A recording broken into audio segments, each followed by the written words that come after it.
नमस्कार। बोकारो 36 विधानसभा में आपको यहाँ पर बहुत सारे प्रत्याशियों का दौर चल रहा है, जिसमें भाजपा, कांग्रेस, JLKM और भी प्रत्याशी जो निर्दलीय प्रत्याशी हैं वो अपने अपने दांव लगा रहे हैं। चुनाव प्रचार हो रहा है और सभी भ्रमण कर रहे हैं 20 तारीख को दूसरे चरण में होने वाले मतदान को लेकर के।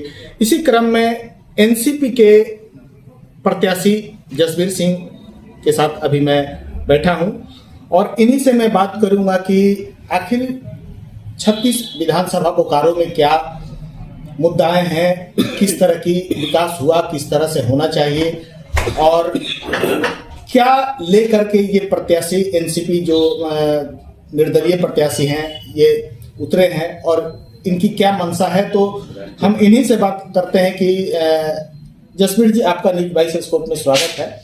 आप एक प्रत्याशी हैं और बोकारो विधानसभा से चुनाव लड़ रहे हैं, तो आपका मुख्य मुद्दा क्या है? बहुत बहुत स्वागत है आपका।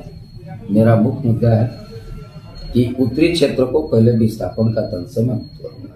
दूसरा मुख्य मुद्दा है कि जो बियाडा सो गया है, बहुत सारा छोटा छोटा कल कारखाना यहाँ पर खोलना चाहिए टाटा के तर्ज पर, ताकि बेरोजगारी का समस्या का समाधान। यहाँ बहुत संख्या में बेरोजगार हो गया है, युवा हताश है, निराश है और उसके लिए स्वावलंबन की हम लोग को प्रवृत्ति में आना होगा कि स्वावलंबन हम लोग करेंगे, युवा को जागृत करेंगे, युवा को कि आप स्वरोजगार भी कीजिए। लघु उद्योग है, कुटीर उद्योग है, पशुपालन है, मत्स्य पालन है और बियाडा में जो फैक्ट्री बंद हो गया है उस बंद फैक्ट्री को खुलवाने का हम लोग काम करेंगे। आप 120 किलोमीटर दूर चले जाइए, देखिए टाटा में हजारों हजार फैक्ट्रियां हैं, वहाँ का क्षेत्र का विकास हो गया। बोकारो स्टील प्लांट आज 10 मिलियन टन नहीं बन पाया। क्यों नहीं बन पाया? कारण निवारण आप सोचिएगा तो आपको दिल में दर्द होगा। केवल राजनीतिक ध्रुवीकरण है कि बोकारो को स्टील प्लांट को विस्तार नहीं किया जाए, ये मुद्दा है। तीसरा मुद्दा है कि भय और भूख और भ्रष्टाचार को मिटाना है। जो जातीय संघर्ष और धार्मिक उन्माद के बदौलत वोट लेने का खेल जो कांग्रेस और भाजपा के द्वारा किया जाता है, उसे मैं समाप्त करूंगा। मैं राष्ट्रवादी हूं और राष्ट्रीयता हमारा धर्म है।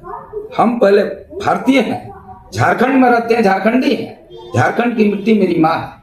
उस माँ पर रहने वाले, जीविकोपार्जन करने वाले सबों का समान अधिकार, समान व्यवहार, समान विचार और समान संस्कार के साथ विकास हो, ये मेरी प्राथमिकता है। बोकारो में किस तरह से विकास हुई और क्या होना चाहिए?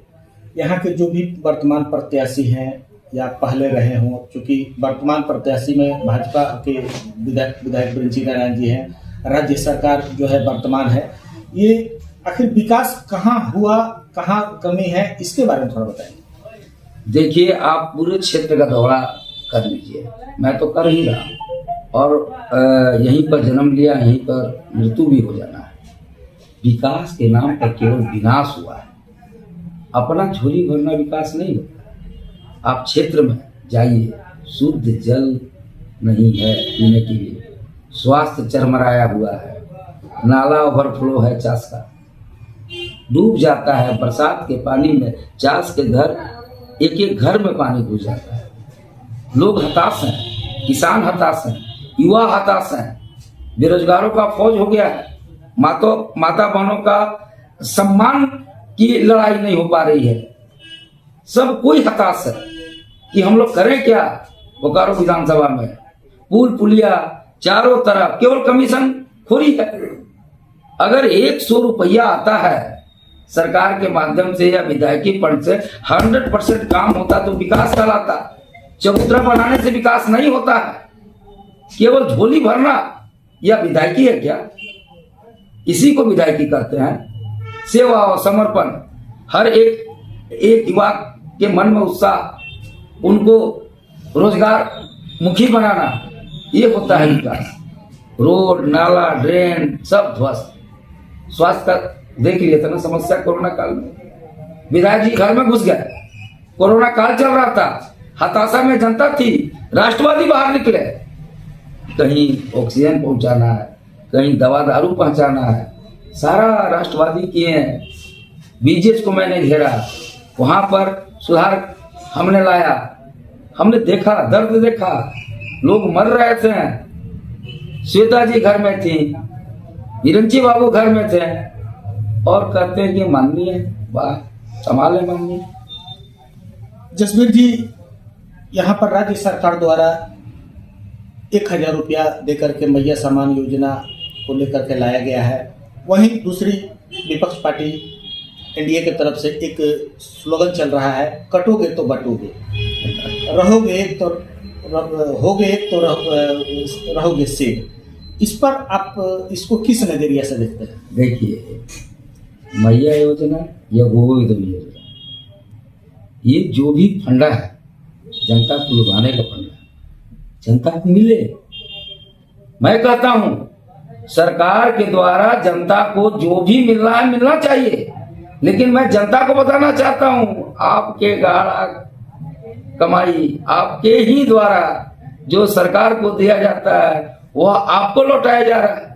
पार्टी के पास फंड है ना, भाजपा के पास, भाजपा पार्टी है, राष्ट्रीय पार्टी है, उसके पास इतना विराट फंड है। विधायक जी करोड़ों अरबों रुपया अपना आगे बढ़ा लिए, कमा लिए, उनके पास फंड है। क्यों नहीं बोकारो विधानसभा में एक एक घर में पैसा देने का काम किए?